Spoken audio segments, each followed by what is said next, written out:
For a long time, the adage or the thinking was, forget the business owner. All the wealth is tied up in the business. And what everybody's realizing is that the numbers are insane, and everybody knows this. Peak 65, I think, suggests 10 or 12,000 people retire a day, and 20 or 25% of those own businesses. So what we're seeing is this demographic tidal wave of baby boomers that own businesses, and they're transitioning or transacting, i.e. getting liquid.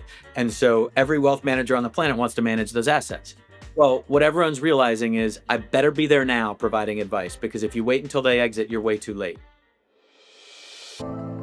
Hi, everyone, and welcome to this episode of the Don't Do That podcast. I'm your host, Kelly Waltrich, and with me today, I have the awesome Jason Early. Thank you so much for joining us. Pumped to be here. Thanks for having me, Awesome. Kelly. Yeah, Jason actually is a two-time intentionally client. I think our first ever. We couldn't be more excited about that. We are getting ramped up to kick some ass for his team on the lead generation front over the last couple of weeks, and we're really excited about that. And I've also had a wonderful time watching you, Jason, go on your entrepreneurial journey to figure out what was next and what you were going to build and be so thoughtful about it. And so I'm really excited for you to tell our audience a little bit about what you're working on, what you're doing. Tell everybody about your new business. Yeah, thank you. Yeah, I'm certainly proud to be a second time client, and you've built such an incredible team, and so we're super excited to get kicked off and work with you all.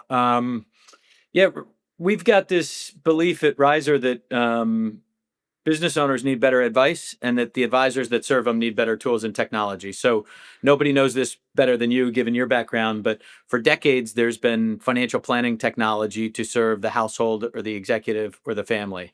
Yep. And 25 years ago, that wasn't the case. And so today, it's ubiquitous in the wealth tech space, right? Everybody has financial planning software. Right. We see a world in which that same thing will be true for the business. And so one thing that we believe deeply is that for way too long, advisors have treated the business like every other asset on the balance sheet of a business owner. Meaning, if, Kelly, I'm giving you advice and I'm saying, what's in your brokerage account? What's in the 401k account? What's the business worth? That's Right. the typical talk track. And we think that that's unjust. Meaning, if you're going to give advice to the owner of a business, you better know about that asset. And Right. one of the real challenges that advisors face is they lack clarity, and it's really difficult to understand that asset without data. And business owners have data that's disparate and disorganized and all over the place. And so that presents a real challenge for the advisor. And so we're out to change that. That's amazing. Okay, so give us some information about your tool and your technology and your team. Like, what can someone expect who's signing up for Riser?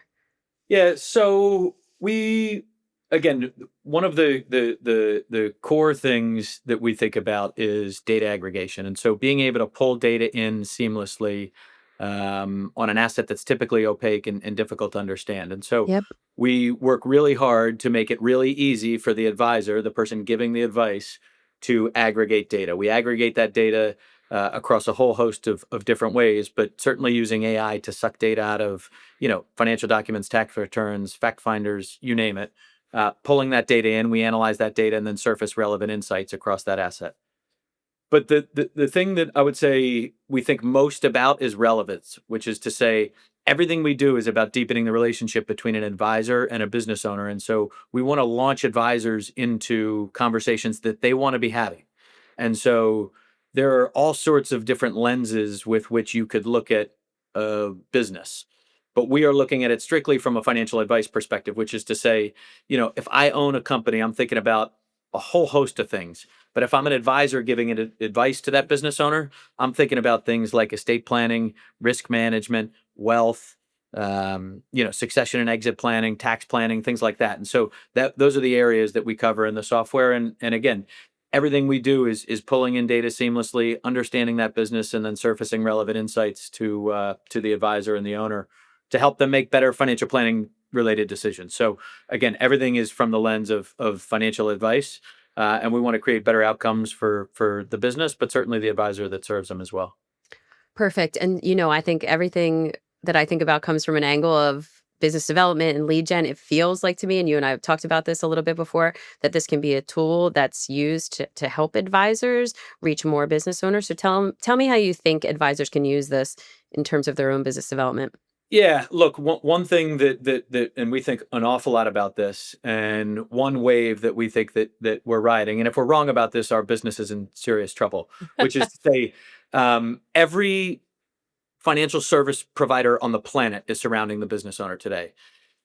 For a long time, the adage or the thinking was, forget the business owner. All the wealth is tied up in the business. And what everybody's realizing is that the numbers are insane, and everybody knows this. Peak 65, I think, suggests 10 or 12,000 people retire a day, and 20 or 25% of those own businesses. So what we're Yeah. seeing is this demographic tidal wave of baby boomers that own businesses, and they're transitioning or transacting, i.e., getting liquid.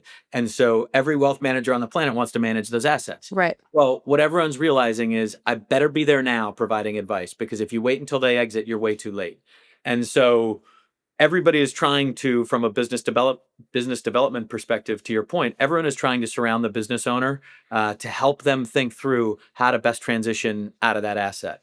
And the other thing that we're seeing, by the way, is uh, private company ownership or owning a business is way more in vogue than ever, meaning people are trading I in was and just out gonna of say that. private companies like Yep. never before, right? You're watching people graduate business school and buy laundromats or manufacturing. Yeah. That never happened. And Yeah. so they need advice on the way in and on the way out of that, transaction. And so um, business owners are, in our opinion, and obviously we're biased, but the single greatest opportunity for advisors to grow their business. And so, one problem that we would love to solve one day, we're not there yet, is connecting, willing buyer, willing seller, and not from a transaction perspective at the business owner level, but how can we deliver clients to our advisors on our platform? Meaning, how can we connect business owners who need advice Yeah. because they need advice desperately, and the advisors that want to serve them? And we know that, again, if we deliver a business owner client to an advisor on our platform, they're never leaving us. And so um, we're really thoughtful about how to solve that problem, because there's a lot of lead generation platforms in the market today, and that's all well and good. We're thinking about that problem from a different angle, and certainly don't have a solution yet, but it's something we're thinking about. Awesome. Okay, do you think that I need to be there now moment that firms are having is what's causing the tidal wave of firms to bring on your technology? Because I'm seeing it. I'm seeing firms are signing with you every day, and they're not small firms, they're huge ones. So what is like the moment? What are you showing them? What are you telling them? And they're like, "Oh, yes, this we need this now." Yeah, I look, we don't want to take credit for that, right? Meaning that, again, I think the market is loud, meaning Yeah. you are seeing this. Here's a great story that we tell all the time. Well, I think that business owners are the only place in financial services, the only market, if you will, where you can double your firm in a day. And what do Mm, I mean when we say that? We have a client in the Midwest, large RIA that everybody's heard of, yep. and they had an advisor on their platform, a single advisor, a couple $100 million of AUM. That advisor went from 200 to $400 million of AUM in one day. Now, that's like the headline story, and I'm being a little cute. But how does that happen? They had a business owner that they worked with over a decade. They had the business's 401(k), and they gave some advice to the owner of that business, but they were a trusted advisor of that business. Yeah. It was a wonderful business, clearly. That business exited, and that advisor doubled their AUM in a day. So stories like that are why every firm is building out business owner advisory groups, why every financial advisor has a strategy for going after business owners. Because again, we've been operating in this space for a long time, and it wasn't always the case Right. that financial advisors were focused on business owners. And again, that is the market that is growing every day, and that's what's exciting for us. Yeah, it's super interesting. We see a lot of that intentionally too. More and more and more advisors are coming to us and asking us to help them target that audience. So it's interesting. Okay, Jason, you know the drill here. So this podcast was built because I'm a firm believer that we learn better from our mistakes than from our wins.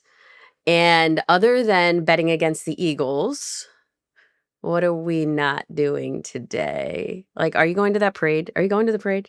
I'm not, believe it or not. So for those of us that don't know, Kelly and I are just up the road from each other. I too am in Philadelphia, but I'm not an Oh, Eagles. I was afraid you were gonna say that. I felt it. I felt a little Um, bit of something.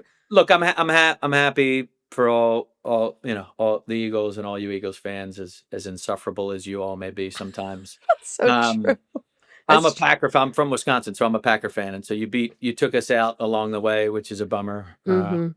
But yeah, so I'm not going to the parade. Oh, man, I had a feeling I was asking the wrong person that. Alright, well, Yeah, we'll let it go. Well, we still well, I from still Wisconsin, I hung in there as a Packer fan, and yeah, still like you. It's all good. that's Alright, right. so what are we not doing today, Jason? Um, Bad news doesn't get better with time. And so, when I was thinking about this, Yeah. um, and I joked with you prior, like I could fill 3 seasons of your podcast with things that I've screwed up that you shouldn't do. But this one is super important. So we at RISR have one of our core values, is, and I stole this from a woman named Claire Hughes Johnson, I believe. I think that she works at Stripe. I could be wrong on that, but she has a saying that she says, "Say the thing that you think you cannot say." And so we all have these moments in our, certainly in our teams, in our business life, in our relationships at home or whatever, where there is something that you're feeling that you are not saying. You are scared to death to say it. Yeah. And what we found is that, again, I stole that from a mentor of mine, that bad news doesn't get better with time. Whether it's bad news, whether it's something that you don't want to say because you're afraid, though, when you muster up the courage to say whatever it is that you're thinking, um, those lead to a lot of breakthrough moments. And so oftentimes they lead you into really incredible and powerful conversations with team members, again, with partners or relationships or whoever it might be. And so we work really hard to say those things and not sit on them, because again, oftentimes sitting on them can lead to a lot of things, resentments or all sorts of things that you don't want to have happen. And so I've Yeah. learned that lesson way too many times by not saying it, and so we work really hard at that. Oh my gosh. I love that. I feel like I've built my career on that premise, actually. Um, and my relationships, my family is always like, "All right, if you need somebody to tell something hard, Kelly will do it because she's super blunt." Yeah. So I feel like I very much can relate to that. Okay, so in businesses, tell us how you make sure that your employees live that and feel comfortable with that, because it's one thing to say it and it's another thing to practice it. So what does that look like inside your business? Gosh, well, it leads to almost a related value, and so clearly we care a lot about our values here. And Yeah, this is another one we stole, which is assume positive intent. And so again, I stole that love one that. from Scott O'Neill, um, and he wrote a great book called "Be Where Your Feet Are," I believe it's called. And so he talks about API and assume positive intent. And so again, if you are going to say these things all the time, like the person on the receiving end almost has to assume positive intent, because Right. again, you're going to say and hear some hard things, and that's okay. um, but again, as long as you, as the receiver of that information, can assume positive intent, it makes it a heck of a lot easier. And so we celebrate it, we talk about it, we're comfortable in it, because again, like, we when I think about it from a talent curation perspective, right? And again, we believe deeply that as a business, we'll only ever go as far as the talent that we can attract. You don't want to surround yourself, and I know this is the case for you too in your business. Like, you don't want to surround yourself with a bunch of people that tell you what you want to hear all the time, and so that is going to lead to, you know difficult conversations and Yeah. debates and fights, perhaps. We've, for better or for worse, we've had a lot of knockdown dragouts, in team meetings. And so I think that ultimately, you get to build that muscle, right? Because it can be jarring, perhaps, if you're not used to it. But again, if you stay anchored to the values that you as a team or a company or a person hold true, I think it's easier. But certainly, again, we don't want people to tell us, the easy thing or the thing that we want to hear. we're wide open to debate, if you will, Yeah. and so we think that's important. I feel like, God, that's such a good value. I might need to relook at all my values because I think all the time about, people coming into a business for the first time. They're coming in, they're coming to work for you. I get so scared that they assume that I want them to do everything the way that we do things. Like, that is how a business fails in my mind. Like, I want people to come in because they're smart that we hired them because they're smart and they have great experience, and I want people to come in and shake things up and break things and tell me if something sucks. And I try to tell employees that when they join us. I had this conversation with a new employee the other day, and I'm never sure if they believe me. Like, I'm never sure if they're like, "Yeah, she's saying that, but I'm gonna do it the way they're telling me to do it because I wanna keep my job."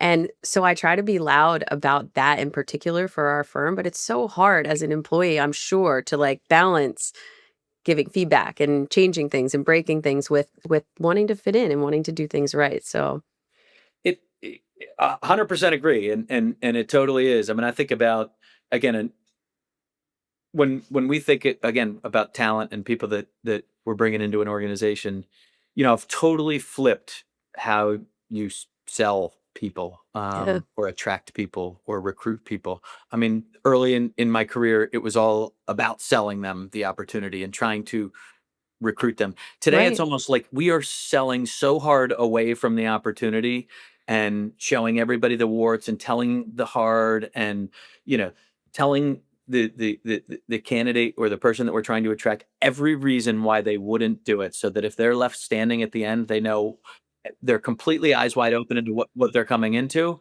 and they're begging to run through the door, right? So Yes. if if it was a total mindset shift for me, again, throughout the course of my career, which is like, you really want to sell people away from the opportunity, and it's the ones that, because our values are strong and how we operate is strong, and so it's an incredible attractor and an incredible repellent. And Yeah. so, you got to get the right people on the bus, and yeah. Okay, so you have to find the right people to get on the bus and you have to have a certain kind of person that's going to be able to follow the values that you just said. So how do you find them?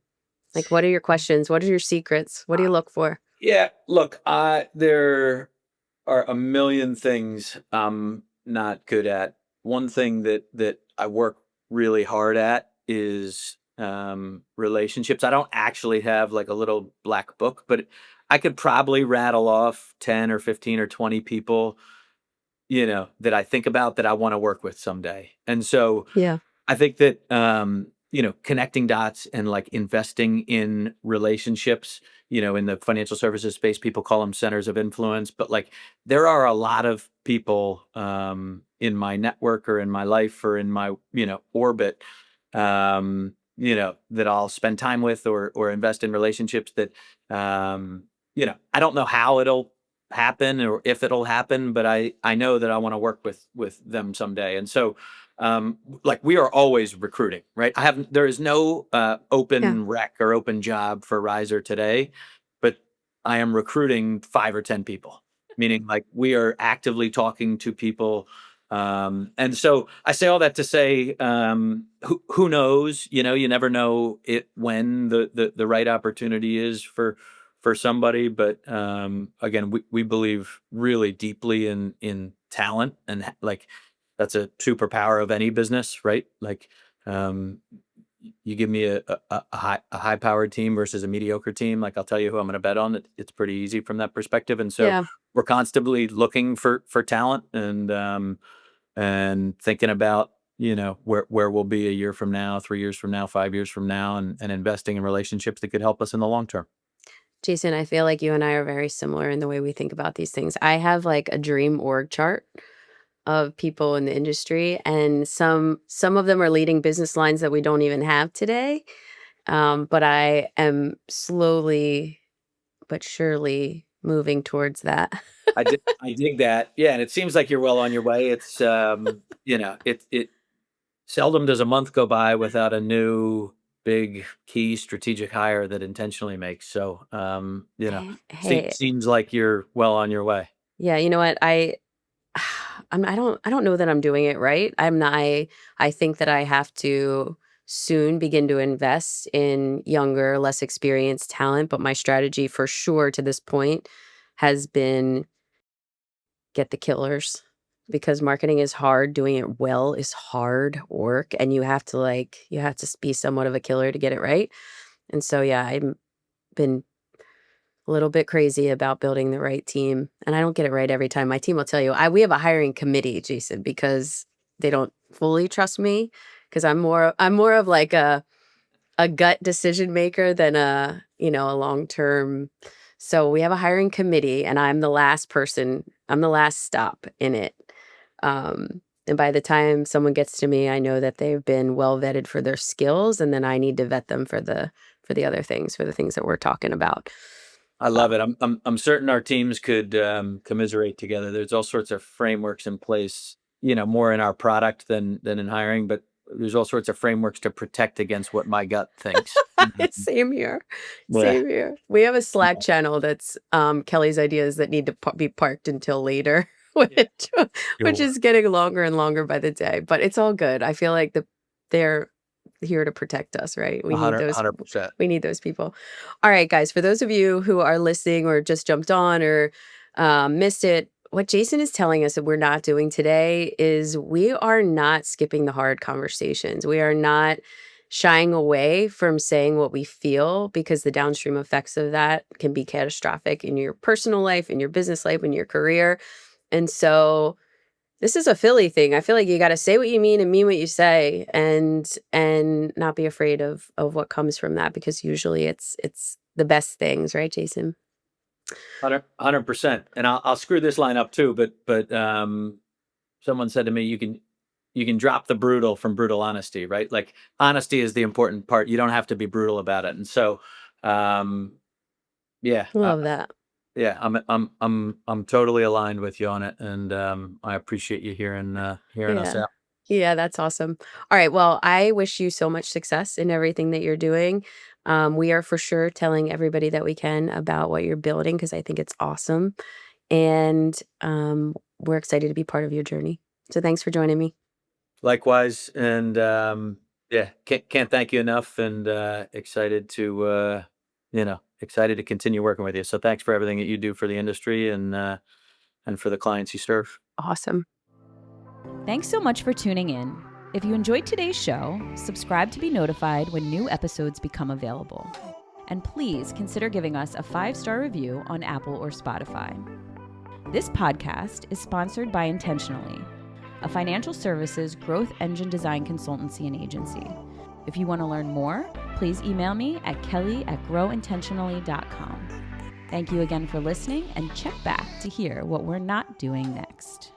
The information covered and posted represents the views and opinions of the guest and does not necessarily represent the views or opinions of Kelly Waltrich.